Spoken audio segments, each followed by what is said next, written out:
Hello and welcome to Screen Views. I'm Dave. I'm James. And this is the special Minisode where we look back at the month's reviews and discuss our favourites. This episode is still unscripted and unedited, but the Minisode contains no spoilers, so just kick back and enjoy the conversation. Our aim is to get you excited about our previous reviews, hidden gems and upcoming releases. We hope you enjoy it and feel free to tell us why, so like, comment and subscribe. We're back. Minisode number... Well, it's the second film minisode now. Second film minisode. Yeah. In total, it's the third minisode. Boom, yeah. If we're counting them all. Yeah. So this like is Harry Potter all over again. We're part one, part two, Yeah. part and a half, part and something, part and something else. Add some Latin words in there, and we're good to go. So this is May Yes. minisode. Yeah, we're going to be talking about all the films that we watched this month, which include Deadpool, Avengers, I Feel Pretty, and Solo. Yes. Yes. There's no spoilers in this podcast, Nope. so we're spoiler free. Yeah. So for anyone who hates spoilers, you can enjoy this podcast and ignore all the other podcasts until you've seen the films and TV shows. Yeah. And then we'll just, so you'll probably get a gist if we genuinely like the film or not like the film for this podcast. Yeah, based on our highly praised format of looking at a highlight, a low light, a big surprise, and some hidden gems, which are things that have been out that we've not reviewed on the podcast that you might find interesting or we think are worth a look. So should we start with highlights, James? Yes. Highlight is a difficult one. Is it? Yeah. Okay. Yeah. Well, I think it's difficult because it's sort of like there's been a few movies this month which I thought would just be terrible. And haven't been terrible. Yeah. There's obviously one shining one, but it's also the one film which we pretty much knew going into it it'll be great. So my highlight would be the Avengers. Yes. The big spectacle. Yeah, I think we can't say otherwise, really. No. It's the stand. I mean, it's a bit unfair because probably budget-wise is probably like all the other films combined, and it's probably still cost more. Yeah. So maybe that's a factor, but still, proof is in the pudding, and the pudding for Avengers I thought was very good. Yeah. I think they take risks, and if you enjoy any one of the storylines, you can get some enjoyment out of this. So even if you're not like a big moviegoer and you just think, well, I like Spider-Man, well that's it really. I think they do try and make it accessible for anybody to like, which I thought was kind of nice. Yeah, I mean they're very good at having that mass appeal, and that's why they're massively popular as a series. Yeah, and obviously it's going to follow up with another film, and obviously the next film come out in that universe in Ant-Man 2, which I think it's set before the events of Infinity War. Oh really? Yeah. Okay. And so I try to avoid trailers, but I was in the cinema, I was locked in, and I saw the first Ant-Man trailer, and it's sort of like discussing the events of Civil War. And so it's about the aftermath of Civil War rather than the aftermath of Infinity War. Okay. So, yeah, that makes sense. Yeah. Okay. No, it just stands out in terms of graphics, in terms of like having an enemy which you can sort of see their point of view. But like the X-Men movies were great for that. Magneto is kind of a cool thing in the X-Men universe because you can sort of see his point of view, even though you don't agree with what he's doing. So I thought that was kind of a cool thing. Yeah, it's like applying like the oppressive logic, so you can see the logic, but you can't side with it from a sort of ethical point of view. Yeah, and the threat. I think one of the standout things for Avengers was the threat really established well at the start and is there throughout. Yeah, and that is good because it keeps you on the edge of your seat. It makes you want to find out what's going to happen next, and it keeps you going. Because the villain, he sort of walks through the movie. don't they? He's just like unstoppable. He just keeps it. It's like he never rushes, he never runs. He's just walking. He's just... Well, he's very cold, calculated villain in that sense. You know, and that gives him a bigger sense of power as well, doesn't it? Because when somebody's in a situation that is quite extreme and they're being very calm, it's unnerving, isn't it? Like Michael Myers, you know. Is Michael Myers Halloween? Right, yeah. Yeah, is that Michael Myers? Well, or, you know, insert name of villain here for like about 300 horror films. Michael Myers has always been very calm, very, very collected, always in a calming pace, always has an object to go. And well, it's like Hannibal as well, though, isn't it? You know, like you could probably start to reel them off, but it does help when a villain is quite calm. Yeah. And you think you can talk logic to him, and you can. Oh, I love the old Bond villains. Yeah. When Bond's just sitting down having dinner with them, and they're just discussing and just chatting. And yeah, it's creepy. Yeah, it's good. Yeah, good stuff. So, what's next? We going on the lowlights. Lowlights. The downer. So we start with the positives, and then. Well, I think jump this one's a bit difficult. For me, it really is. It's so for me, it's a flip between two films. I'm not really sure what to go.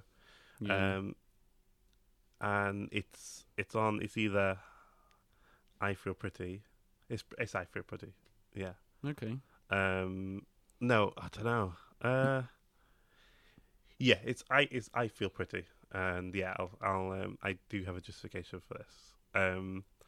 I asked somebody else if they enjoyed the film. We bumped some co-workers. We asked them if they enjoyed the film, and they said like she didn't enjoy the film at all because she thought she was going into a laugh out loud comedy, and it wasn't that.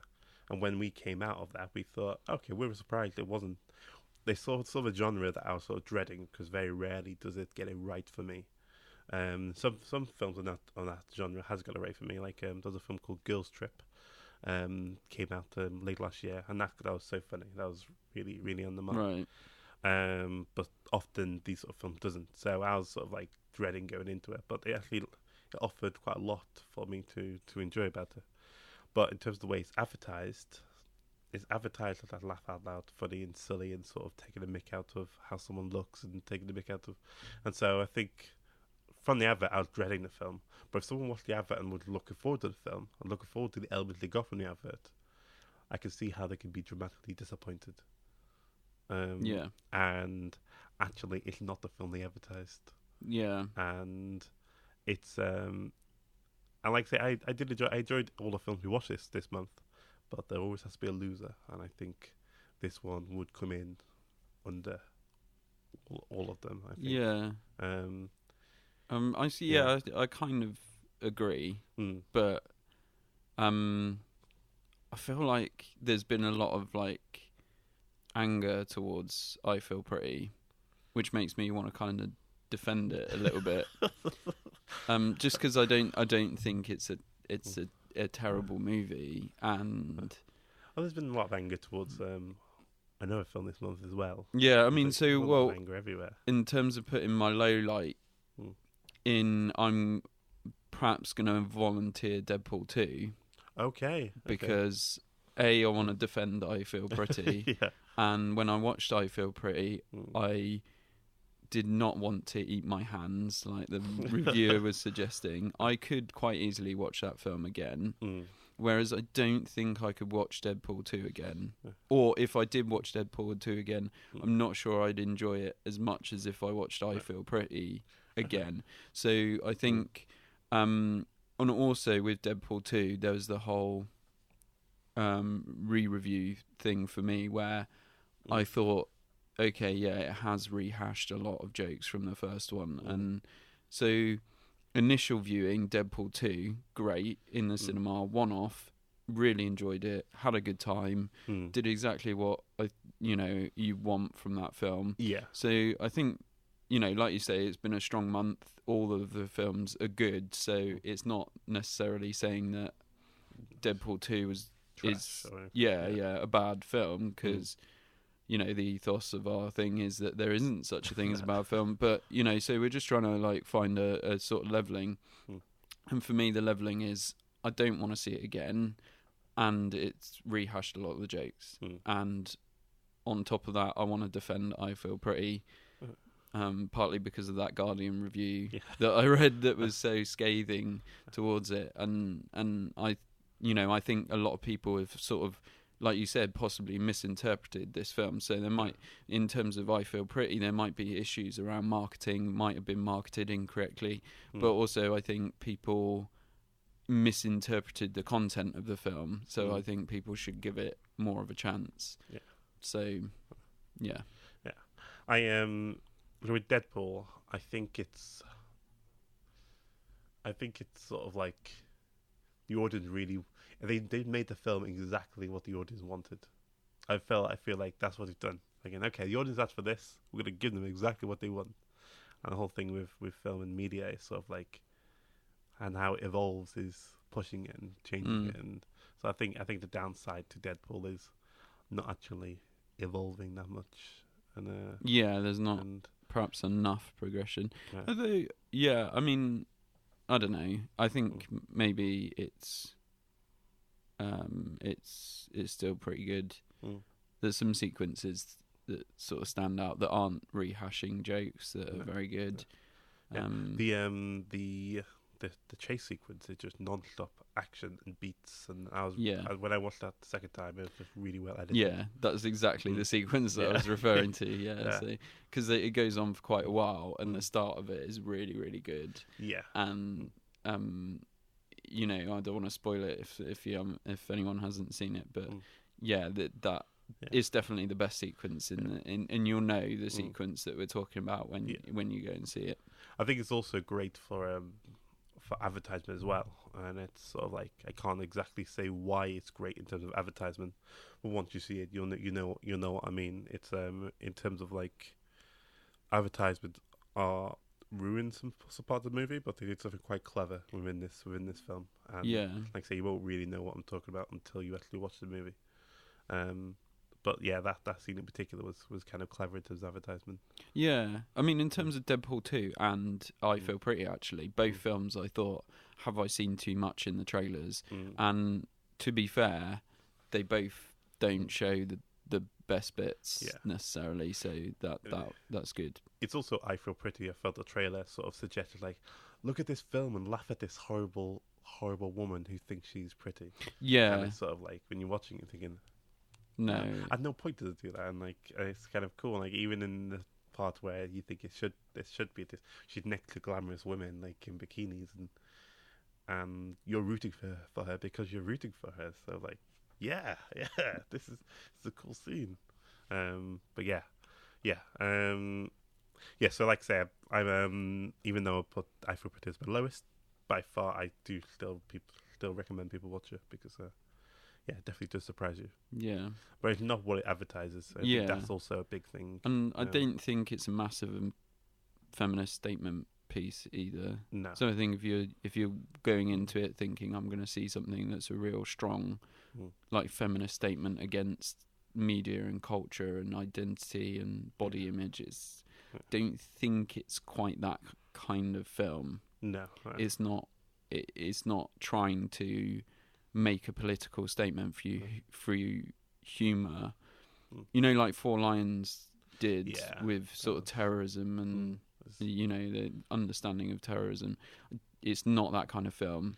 No. But it does have some interesting things to say around attraction and body image. Yeah, and judgment and no, I think it's very relevant in terms of our age, because it's sort of like media's so around us, and like we're projected into what a man and woman should look like so much through our media, and we often look at ourselves, and that is not the case for most people. They look like that, and I mean, it's interesting, isn't it? Because you think, like, in you know, in an idealistic world, the sort of internet and social media should break down those barriers. But they've actually, if you look at how things have gone with like Facebook and then the progression onto Instagram, it's gone the opposite way. There's now more pressure for people to look perfect all the time, rather than breaking down barriers of how people perceive that people should look and how they actually look. So it's interesting that as a society we've shifted towards this importance of everything being perfect. And just an interesting thought around that is the fact that it's no longer just us that need to look perfect as well. It's like your food, your lifestyle, your kids, everything that you do has to be, that it's like this, we've created this designer world, like where people need to look perfect, but also they have to lead a perfect life. Black Mirror had like the episode of Black Mirror. Have you seen much of Black Mirror? I probably haven't seen the episode that you're referring to. Maybe there's one episode which is sort of based upon like there's like two forms of currency. There's currency of money, and there's also currency of like social media and likes, and how like actually being popular through media and how you're perceived through media is possibly has more benefits to it than actual physical money. Right. Sounds interesting. Should check it out. Yeah. Cool. Okay. Cool. So big surprise. Big surprise. I have a feeling we might agree on this one, James. Or maybe not. Yeah. Based on that pause. Yeah. I mean, like I say, it was, for me, this answer would have been a toss-up between I Feel Pretty and Solo. Basically, with I Feel Pretty, I wasn't really looking forward. I thought it would be a really, really low film in terms of quality, and it's also in a genre which I don't get, and was actually higher quality than I thought it would, and they sort of shifted the genre. With Solo, I'd only see one trailer, and that trailer was god awful. It was a terrible trailer. And hearing about all the behind the scenes stuff, and also hearing about reactions as well before going into the film. Yeah, I thought I was in for some trashy, boring stuff, but no, I would say Solo for me would be the surprising one. Yeah, I agree. I'm still standing by that. I know a lot of people. Someone about half an hour ago tried to start a conversation with me about how awful it was, and I just had to disagree with them, I could say. Yeah. I also hate it when it becomes popular to hate on a film. That really annoys me. It's like, make up your own opinion. And I know people think that they're making their own opinion, but it's like, that annoys me when it's like people just go along with what they've read or what they've heard. Yeah. And sometimes people will be slating a movie and you go, well, have you actually seen it? And they go, no. And you're like, well, don't judge a book by its cover. Go and actually see the film. Although before the film came out, everybody was saying how awful the main actor was. Now the film has come out, that isn't the thing that people are having to go at. Oh, right. Everybody's saying, well, he's okay, but the issues are this and this. I'm thinking, well, okay, well don't just shift your hatred, just create a new opinion. Or be positive about something that has a lot of positives to it. But I also, by no means is it a perfect film. No. We're not saying that. No. It's not even, it's not a perfect film. It's by far not the best Star Wars film. No. If you're a big film goer, you've seen all this stuff before. It doesn't do anything new. Yeah. But, I think it's like being highlighted as our surprise because our expectations were so low through all of this stuff that we're kind of talking about. But I came out and I really, really enjoyed it. Is that right? I wish. If I had my godchildren, I'd love to take them to. I'd love to see this film with kids that I know. Not stressing again. Yes. Make that clear to the listeners, James. Safeguarding. I'd love to see this with kids because it's sort of like because a lot of kids are going to see this. Kids are going to see Star Wars in a completely different order to people who are like 20 years or older are going to see it.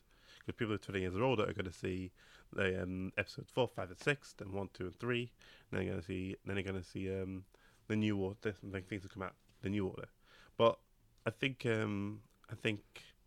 if a kid really loves spaceships, I think, oh, go with Solo, and then we'll watch A New Hope. You're going to follow the storyline of Han Solo, aren't you? If a kid learning like lightsabers, you're gonna. I know. I think there's so many different ways of watching this, and kids might naturally watch Clone Wars on TV before going to the cinema, so they might already have this prior knowledge. I just think they are stopped trying to please everybody, and they're saying we're going to create a new story. It's very simple. We're going to put these Easter eggs for. Well, I am actually really proud of how many Easter eggs from a Clone Wars animated series is in this show. I like the way they've just said we're gonna make loads of films. Not every film's for everybody. This film is this. It's a nice smaller film. They could have saved the budget by taking out the big CG acting there, but that's actually getting quite a lot of praise though. For me, that was sort of a downside of the movie. That big CG. There's a big CG. I'm not really if you're good at saying it's a big CG sort of sequence. Yeah. I know. I just think I'm really proud the way the film's not even for me. I mean, like I'm coming out the film and I've got issues with it, but I know I've got issues with it because I've seen all these little things. I've seen all these like big events in movies before. I've seen everything that they try and do this movie. I've seen it all before. And so, yeah, I could just say, oh, I've seen it all before, it's rubbish, it's not new. Well, then, they aren't trying to make a world-class, brand new, ever, like, completely new film. They're creating a fun adventure movie for families. I think, yes, Disney coming in has sort of made it bigger, but, you know, I think, yeah, like, it wasn't as if from the offset, like, Star Wars was this exclusive movie event. It was always like sold across lots of different platforms and so I don't what I'm trying to say is I don't think you should like sort of hate on the film just because it's sort of Disney. I mean, I think I agree that it's not doing anything that you haven't seen in terms of movies before, either in the sci-fi genre or movies in a wider sense. But then, does that really matter? For me, I don't think it did. What I really liked about the film was that, you know, it was a film set in the Star Wars universe, but without the pressures of the Empire and the Force that restrict a lot of the stories in the maybe some of the more main Star Wars films. I did like the fact that I know I'm not going to do a full review here, but I did like the fact that you had an impression on the people behind the Empire who work in the Empire are from everyday people. They sort of suggested that with Force Awakens because the main character is a trooper, and like he turns to Resistance. However, spoiler alert. Yeah. Sorry, Force Awakens came out 3 or 4 years ago. Yeah, did it? Is that quick already? Yeah, I think so. Probably 2 years ago. Yeah, probably. Yeah, maybe. Yeah, it's on Netflix, I think. Yeah. So yeah, if you've not seen it, isn't it? Let's begin with the movie as well. I don't think it's spoilers. If you spoiled something in the first 10 minutes, I don't think it classes spoilers. That's official. Yeah. Okay. In the dictionary. All right. That's fine. But I really like the way they sort of hint about like people who are behind these masks who are faceless do have faces, and they don't really go into it with more detail here. But I think the more films they go out, the more they sort of suggest it. I think I like to look at the movies in a completely different way. Because they are faceless, aren't they? When you look at the old Star Wars movies and you look at stormtroopers, and they are just being shot left, right, and centre. You don't really think who's behind the mask. You don't really think. Yeah, and it's interesting to think that the people behind those masks aren't maybe fully invested in the Empire's like strategy, or even know what the Empire's strategy is. Yeah, their life they got now is a lot better than the life they came from. Some funny, like some interesting sort of jokes around that in the film as well. Yeah, in the war scene. So look out for that. Yeah. If you go and see Solo. But I think the the conclusion from us is give it a chance. Yeah. Don't try not to prejudge it too much before you go in. Have a bit of an open book and just see whether you enjoy it or not. Yeah. Okay, so June. June? Sorry, go on. I was just gonna butt in whilst you were talking. So that's the highlights, that's the lowlights, and that's our surprise. So yeah, no. So in June releases. The big release that I could see is Jurassic World. Yeah. I wrote down Jurassic Park, which is wrong. There is Ocean's 8, which I know you're very excited about watching. Are you being sarcastic there, James? I don't know. Yeah, I don't know. I mean, obviously, we spoke a little bit about Jurassic World on the last podcast and how we look at that. Yeah. And I don't think it's any. Well, it's quite ironic that you wrote down Jurassic Park because we spoke about how there's the possibility that it's just following the same stories as the first ones, but just trying to do them bigger and better, I guess. But far less Jeff Goldblum as well.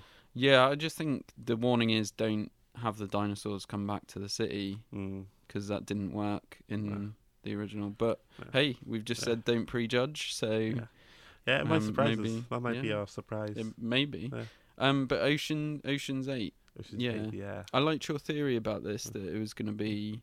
Oh, your trilogy. They're doing it so they can build up to Ocean's 11.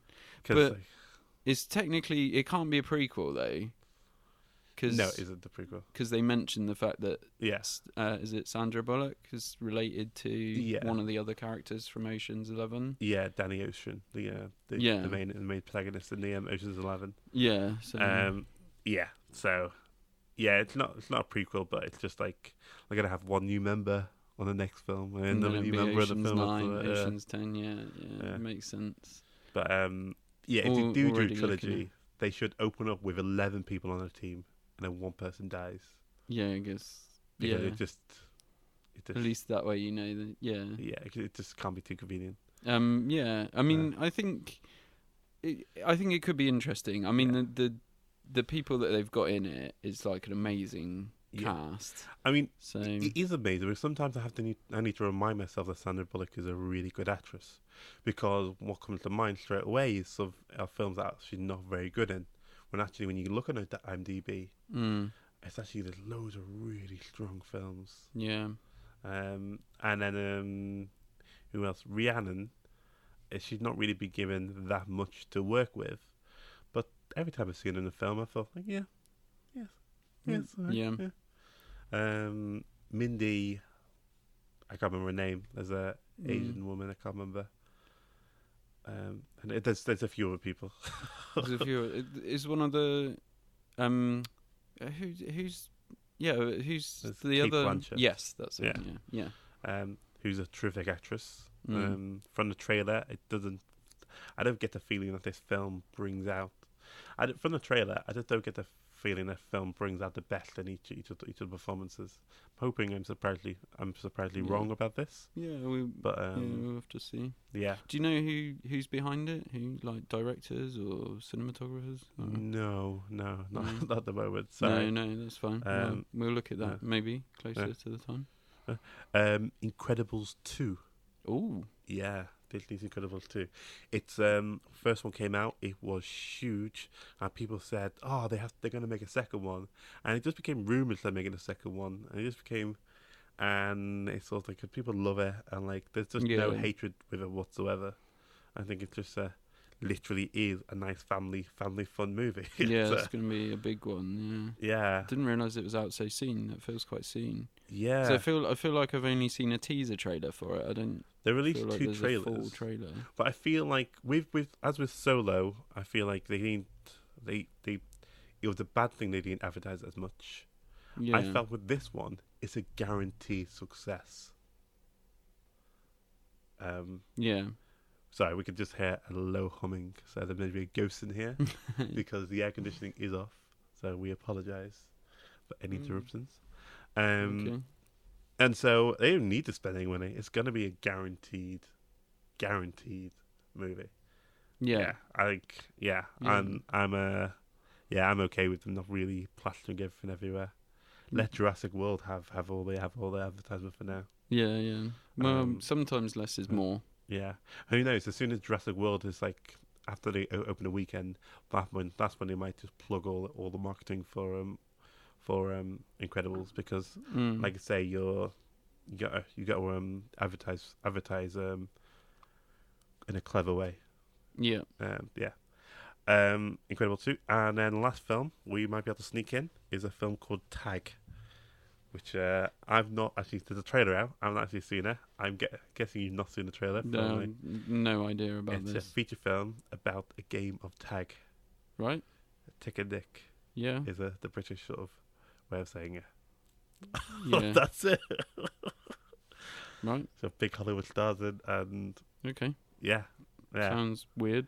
But it's I've not seen the trailer, but from the interviews I've seen from people in it, it just sounds like it sounds like they got woken up by a phone call. Like, hey man, do you wanna be in a film? It's about tag. Like, yeah, all right. Then that sounds all right. Yeah. Is it gonna be a bit like Dodgeball then? Because they sort of turned a playground film into like a funny. I get the feeling it's not going to be as slapstick or silly as that. Right. It's got I can't remember his name. Guy who played Hawkeye. Jeremy somebody. And it's also got John Hamm in it. Okay. Sounds interesting. Yeah. So that's really cool. Yeah. And so they're the big 4 films which I think will be in our cinemas. Yeah. So we're likely going to be seeing them. All right.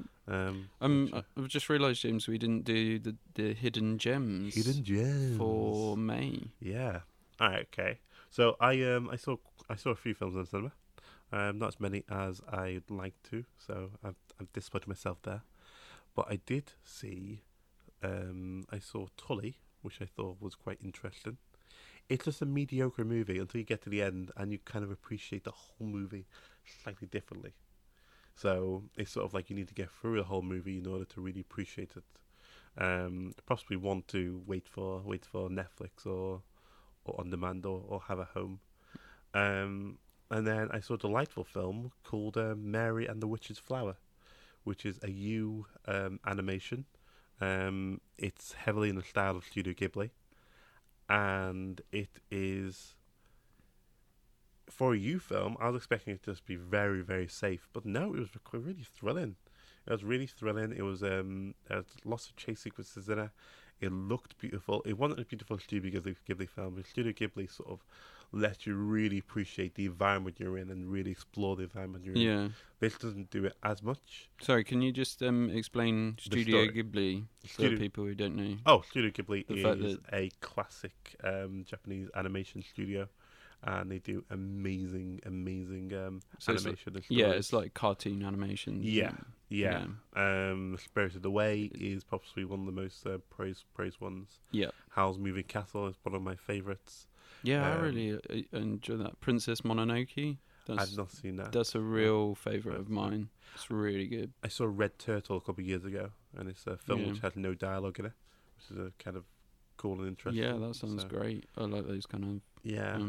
So if you're with somebody who doesn't speak English very well, and you want to see a film together. Yeah, they're Japanese-based cartoons, basically, but they're a bit like the sort of Disney sort of factor that you can kids can enjoy them and adults can enjoy them as well, and because they're multi-layered. So Pixar probably Pixar is probably a better analogy in some ways.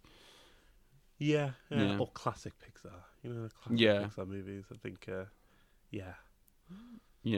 Sorry, I sidetracked there. Just thought it might be interesting for listeners to know about what you. No, Studio Ghibli is. You would have seen posters about it. It's all over the London Underground. You got posters everywhere with what was it called again? Mary and the Witch's Flower. Yeah, right. Yeah. And so it's the red-haired little girl. Yeah, but the main character's called Mary, and she finds the witch's flower. And so at first I was like, "That's a long title." Is that a spoiler, or is it in the first 10 minutes? I've literally only said I've literally I put finds is the only word I've added. Mary finds a witch's flower. Right. Oh, I knew those Mary, I knew those witch's flower, but I didn't know she finds it. Like, oh my god, what spoiler? There's cool elements of magic in there, and cool third. That's cool, like supporting characters in there. She chuckles all the way through, suspenseful, and it's nice. There's no harm. The third act is drawn out a little bit, but overall, I was really surprised by the movie, and yeah, really enjoyed it. Yeah. Okay, good. Did you have any on-demand Netflix films or anything like that? I think I mentioned Captain Fantastic last time. I still recommend that. Okay. But no, I've not really been watching that much stuff on demand, which is a shame. I mean, I don't, because I focus on the TV a bit more. I've not seen some wider stuff, but I thought it might be worth mentioning the fact that Their Finest is on Netflix. I know we spoke about it a lot when we were reviewing the potato pie film. You know, we made a lot of references to Their Finest and praised that film. So that's out on Netflix. Yeah. So I just thought I'd mention that. Yeah. Another film I think which is out on Netflix is a film that I haven't seen, but for years I've been really wanting to watch it. Is a film called Downfall. It's a foreign film, so I think it's subtitled. But it's about the last few days of Hitler and his downfall. Yeah. And so, but I was reading an article written by a historian who's talking about Hollywood inaccuracies in films, and there was some interesting stuff in there about which films were, you know, historically accurate but good and entertaining at the same time, and he referenced Downfall as one of them. But it was quite interesting because he was talking about Enemy of the Gates and how Enemy of the Gates was sold as this based on a true story, but it was actually that the story that it was based on was propaganda to begin with. So the whole story never actually existed in the first place. And it's this idea of like what is better, myth or sort of legend? Because, you know, obviously Saving Private Ryan starts off as quite, you know, it's been heralded as one of the most historically accurate sequences in terms of the D-Day landing, but after that it becomes quite a generic film storyline rather than a historical sort of piece. And this guy was even critiquing Schindler's List as well, but he mentioned a few films from the 60s which I can't remember, but one of the films that he spoke about was Downfall, and I've wanted to see it for years, but it's not going to be a fun watch. I think one of the reasons that I've not watched it is because I know it's going to be quite intense, and it's going to be, I think it's quite long and it's quite drawn out. So I think it's going to be a hard watch. But I don't know why I'm going with a war theme here, but it's probably because I read that article. But we did talk a lot about Their Finest, and it popped up on Netflix, and I was like, right, okay, that's a couple of recommendations for Netflix. On Amazon Prime, you have going off Downfall. I listened to a podcast called Science Versus. It's amazing, and they were talking about the Calica family experiments, and basically it was on this Australian researcher who actually did a research in terms of like intelligence and like whether it was hereditary, and so basically he did like these tests of certain families and traced back the family tree, and so basically found out if someone was like a put quotation marks here, so you can't see them, but it's what he wrote down. Morons basically. He basically put two people in two categories: as moron category and the normal category. And so basically, one of the people he focused on was this little girl and her family tree, and so basically, he traced to her family tree that she was in World War One. There was basically a man who had relations with a peasant and had relations with like a really rich woman from a rich family, and he followed the two family trees down, And so the little girl that he was basing his study on, she was like in the mourner category. But then he found out there's someone who's on the same age on the other side of the family who have had like quite respectable families. They're actually on a higher status and not considered a moron. And so his view was like because the guy in World War One had a child with a moron, that gene was pressed down. And so basically, it was like, is this like an old theory or? Yeah, it's special notion that. So how does this link into a film? So... Because this theory, which is actually proved wrong now, because it's actually. Well, yeah, I hope so. Yeah. I was just listening to you, thinking like, wow, where are we going with this, James? But loads of people thought it was true. Right, okay. And Hitler was obsessed with this study, and so one of the big part of his argument, which is always referenced, is this study. So a big part of World War II is this study and this missing and this sort of like wrong sort of test. And it's really interesting. I had no idea it was going to link it to World War II when I was listening to the podcast. But it was really interesting. Oh, right. So this is the podcast? Yeah, this is a podcast talking about this study. Okay. And how that's a big part of like our actually history. There's one scientist in Australia who thought of this this theory, right? Okay, is basically huge behind this the biggest massacres in the biggest massacre in our history, right? So, okay, but what are we recommending? Listen to that podcast. Yeah, Science Versus is pretty cool. And what's it called? What's the podcast? Science Versus. Science Versus. And the episode is called "How Science Creates Morons." Okay, so what's the thing? What's the? It's basically it focuses on like studies, like scientific studies. Oh right, okay. And so and like basically and actually silly questions, but actually looking at it in like in a scientific point of view. Sounds interesting. Yeah, but cool. Anyway, I listened to that last week, and you talk about Hitler. So yeah. There's a link there. Yeah, we got there. In terms you lost me for a while, James, but we got there. In terms of like Amazon Prime, you have two amazing films. One called Logan Lucky. With it's Channing Tatum, and you've got Daniel Craig in as well, and Adam Driver, amazing. And you also have The Big Sick. Oh yes, that's good. Yeah, and the main actor who's in it is actually based on his relationship with his wife. Now. Yeah, and that's he's also in Silicon Valley, and that's really good. Yeah, and that'll be my two big suggestions for Amazon Prime users. Yeah, cool. So I think that's all. I think that's like we might be wrapping. I think that's everything that's on the agenda. We spoke about our highs, our lows, our secret gems, our recommendations, and what's coming up. Yeah. And so like I say, we'll do one of these once a month. Get on the war theme. We've got a war theme going on. Yeah. D-Day is coming up.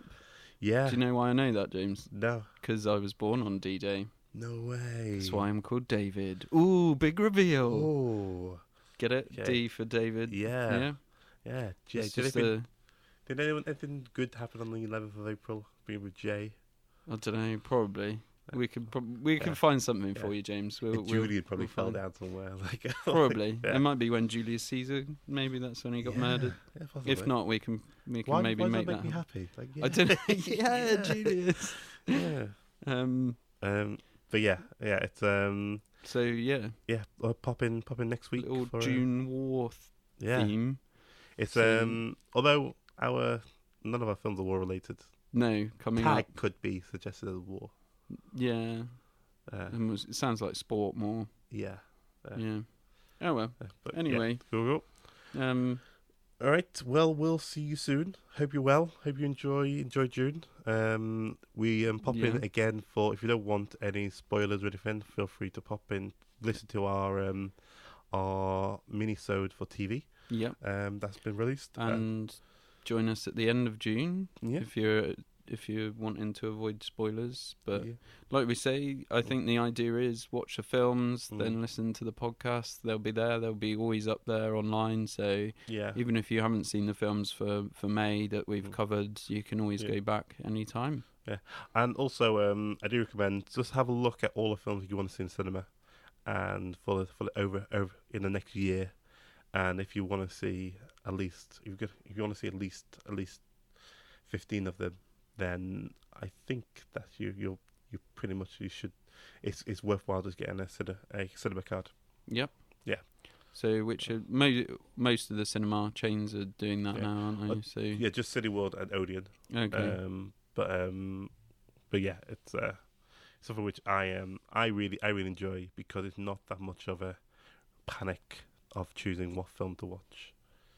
So you can get your card, you can go anytime, and you can there's no pressure. That's what I like. There's no pressure to enjoy a film, because it's essentially free. You've already paid your subscription. Yeah, it's like Netflix. If you start watching a film, you don't like it, you just move on to something else.